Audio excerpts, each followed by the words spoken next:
Hey guys, Victor here, coming at you with another deck profile, and for today's video, we're going to be doing an updated Dark World deck, and this, of course, will be post the December 2024 Forbidden and Limited list, as we did receive a couple of new cards that we can add into our deck in the form of the Danger Monsters, being Tsuchinoko and Jackalope, which did recently go up to 2.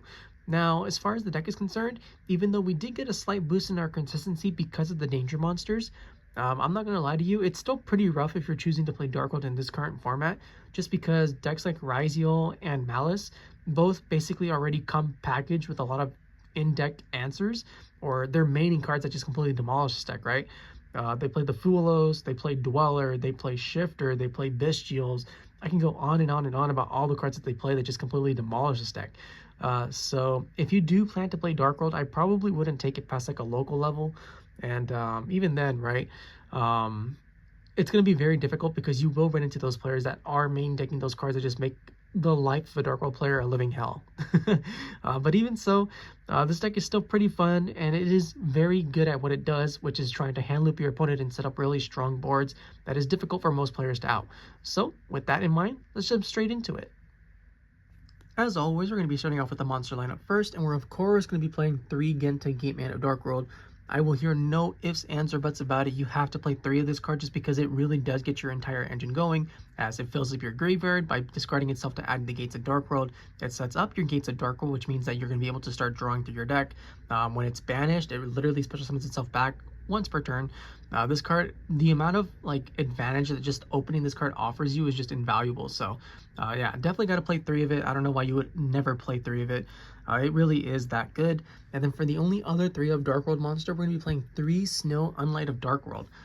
Basically, when this card is discarded, you just search out any Dark World card. Really straightforward, pretty simple. So you can add your Gentas, you can add your Gates, you can add your Graphas, your Cerulis, your Sillvas, your Quick Play Fusion Accession. This card really does get you access to pretty much whatever you need at this certain moment. So yeah, gotta play 3 of it. And then for the 2 ofs, we're gonna be playing 2 Reign-beaux, Overking of the Dark World. So this is a card that I used to play at 3, but if I'm being honest, in most situations, I feel like you never really even need more than 2, and you can definitely get away with playing just 1 of this card because when it's discarded, it basically just searches out your level 5 or higher Dark World monsters, being the Grapha and the Sillva, and then much like the original Grapha, it can bounce back any level 7 or lower Dark World monsters to special summon itself back from the grave. But it's not like it's all that difficult to get it back to your hand, or just have access to it in your hand at some point, because this deck just draws so much. So yeah, 2 perfectly fine, but if you want to play 3, go for it. It just feels so unnecessary where you could try out other cards to try and help out your strategy instead. And then for the other 2 ofs, we're playing 2 of the original Grapha. So this is a card that I honestly feel like you can get away with playing just 1 of it, but because there are Bestials everywhere, you basically just need the second copy to be able to ensure that your combos are actually able to, you know, properly go off, as Grapha is pretty pivotal, helping you recycle your resources, much like Reign-beaux, right? Because a lot of the common plays is like you bounce something back with Reign-beaux, and then you bounce back Reign-beaux with Grapha, and then you just have 2 free cards you can continue playing with while having the Grapha on the field, which is going to be like a 2700 beat stake that in turn will either become like an Exceed material, a Link material, whatever. So yeah, 2 Grapha, perfectly fine. And then for the final 2 of Dark World monster, we're playing 2 Sillva Warlord of Dark World. If you're going for the hand loop, the deck basically revolves around this card getting to your hand at some point and then being discarded by your opponent, which we play a couple of cards to help us do that pretty easily. And ideally, if you don't get hit by like Foolos or whatever, you're going to be able to loop your opponent's entire hand and have like a complete field that they just can't break through. As when this card is discarded, it's able to special summon itself back, and then when it's discarded by your opponent's card effect, it loops them for 2, but it has to be exactly 2. So say for example your opponent has 1 card in their hand, Sillva's effect to loop them will not be able to resolve because, like I said, it has to be exactly 2. So yeah, just keep that in mind. And then for the final Dark World monster, we're playing Ceruli, Guru of Dark World, and this is basically one of those cards that allows us to take advantage of Sillva's secondary effect, as even though the monster is technically ours, you know, like we own it, it's originally ours, when it hits the opponent's field, it's treated as theirs, so it will trigger the secondary effects of all your Dark World monsters if they happen to have any. But yeah, that's it for the Dark World monsters, and then we can move on to the Danger monsters, being 2 Danger Tsuchinoko and 2 Danger Jackalope. These two are without a doubt like basically the best danger monsters, which is why they were limited for so long, and we're definitely going to be taking advantage of them just because they basically guarantee some kind of result every single time, right? If you discard Tsuchinoko, or if you reveal Tsuchinoko, it gets discarded and brings itself back anyways. Or if you discard something else, it special summons itself and then draws a card. And the same basically applies to Jackalope, where it's either summons itself or it summons something from the deck. So yeah, just like the ability to put monsters on board to be able to link, climb, exceed, whatever, is really just invaluable. And they're definitely going to be welcome additions to the deck in the future going forward. Then for the other two of danger monsters, we're just playing 2 danger Nessie. I feel like with 2 Jackalope and 2 Tsuchinoko, the effectiveness of Nessie is honestly just kind of diminished, as the deck no longer heavily relies on it to be able to either summon itself or search out any specific danger monster. But even so, it's still a really solid card, and it being a level 7 monster is actually pretty important for something that we want to do in the extra deck later on in the video. So yeah, stay tuned for that. And then for the 1 of danger monsters, we're just playing the 1 of danger Bigfoot. It's a level 8 monster, so we can go into Exceed plays with Grapha and Reign-beaux more easily, and then when it's discarded, it pops cards. And then the 1 Danger Mothman, who, much like Danger Jackalope and Danger Tsuchinoko, is going to guarantee some kind of result no matter what happens, as it's either going to summon itself and draw you a card while discarding, or if it gets discarded, you're going to be able to draw 1 and then discard any card of your choosing. So yeah, you know, it's perfectly fine. Then it's like a level 4 too, so you have even more options to go with it. And but it's nowhere near as effective as Danger Tsuchinoko or Jackalope, because the graveyard effect also applies to your opponents, so you could potentially help them dig into like their hand traps more effectively. So that's why we only play the 1, because it is sometimes like a double-edged sword. And then that's it for the dangers. And then for the final monsters, we're going to be playing 2 Gen and 1 Ken. Cards are broken, and they basically act as second copies of ceruli, and they're always going to be guaranteed to bait out a hand trap as well. So if your opponent has like a Veiler or like an Imperm or an Ash, they pretty much have no choice but to waste it on these cards, which means that your other cards are going to be a lot more effective. And if by some chance these cards do resolve, the game is basically wrapped up right then and there. So you know, it's a win-win. These cards never do anything bad. Even if you end up drawing the Gen and the Ken in your hand, it's perfectly fine, because the Gen can still special summon the Ken from your hand to your opponent's side of the field. So it's not like it really matters all that much. And with that, that's the monster lineup, and now we can finally move on to the spell and trap portion of the video. Now, I know I said this would be the spell and trap portion, but it's basically just the spells, because we don't play any traps in the main deck. The side is a different story, but I won't be showcasing that just because it really is like a case-by-case basis, and you should match it more to what you were expecting to play against.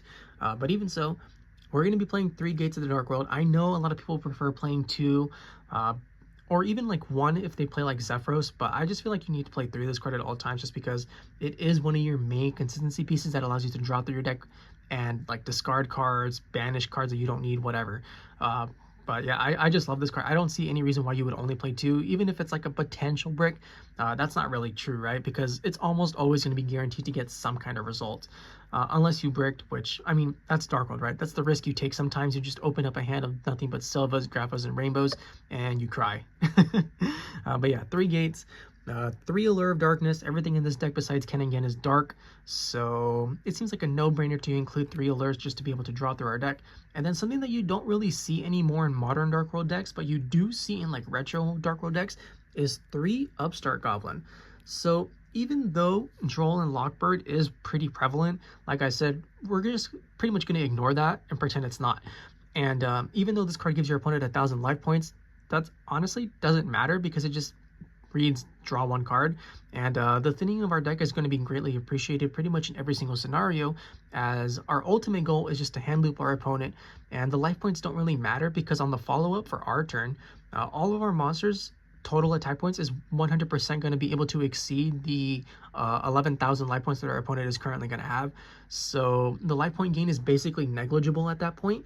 And we basically just drew a free card and played a 37 card deck, which I'm always a big fan of. So yeah, Upstart Goblin, a really big fan of it in the Dark World deck, but I can understand if you don't want to play it and you'd rather try out something like Trade In, or I don't know, whatever else card you may be. Like you want to include like Ash Blossoms, for example, right? To try and stop the Molcharmy Fulos. That's also like a valid option, but like I said, we're just going to pretend those cards don't exist, and we're going to go for full-on consistency with this. Then that's it for the 3 ofs, and then the 2 ofs, we're only playing the 2 Dark Corridor. 1, 2, 3, whatever. It's a hard once per turn, but it's still one of the most broken cards in the deck, which is why I'm constantly leaning towards 3, but it's fine at 2 for this specific version, as you just add any Dark World card, then you discard a card. So yeah, pretty solid card. And after that, we just have a bunch of 1-ofs. We have the 1 Dark World Accession to be able to summon out our Fusion Grapha, the 1 Called by the Grave as some kind of defense, maybe against Shifter or Droll or something. Probably not, because you're not going to draw it, but it's nice to have it just in case. Then you have the 1 Triple Tactics Thrust, which will ensure that you get access to your Triple Tactics talent or your card destruction. And if you already have those, then you can also search out like your Dark Corridors or your Upstart to your Allures or whatever. So you have plenty of options, and the options only expand once you go into your side deck, because you're probably going to be playing cards like Dimensional Barrier in there, or just like good generic trap cards or other spell cards that help you break your opponent's board. And with that, that's the spell lineup, and now we can finally move on to the extra deck. Now, when it comes to the extra deck, we're going to be starting off with the 1 card that you probably didn't expect to see in a Dark World deck, and that's going to be Chaos Angel. So the reason why you never see something like this in a Dark World deck is because this deck is basically hyper-focused on going first, and this card essentially does nothing if you're going first. But I had the extra slot, so I figured why not, right?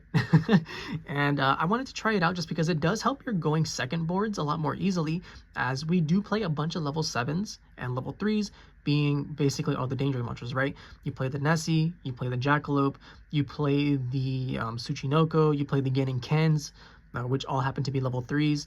And as long as you have like a danger Nessie, you can bring these out. And even if you don't have the danger Nessie, we have other options too, right?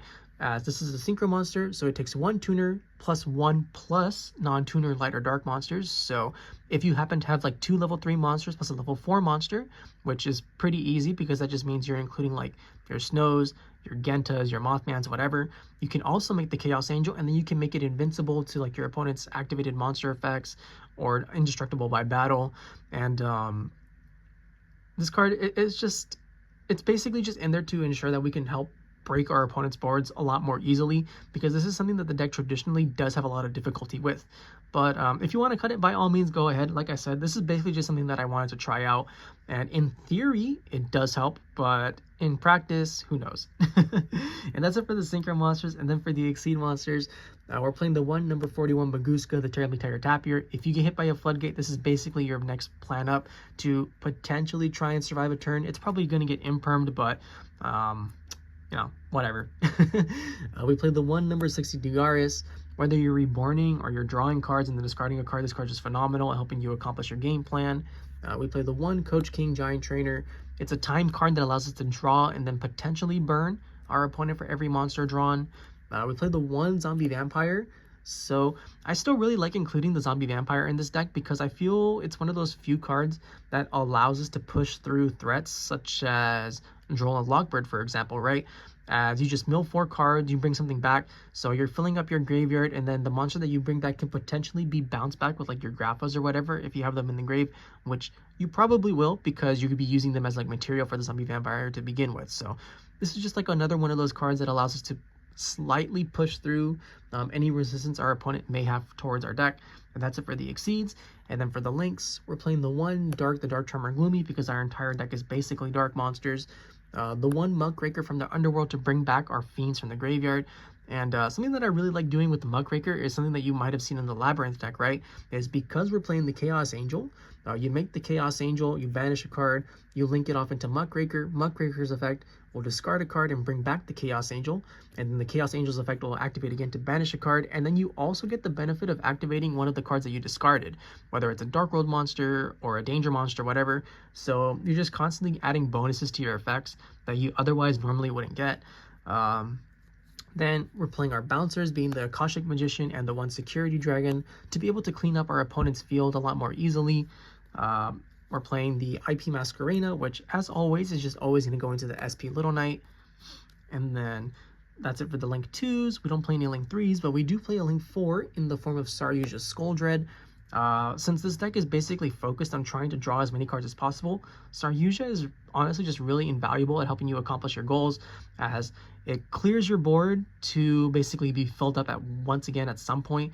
It draws 4 and then allows you to put 3 of your bricks in your hand to the bottom of the deck.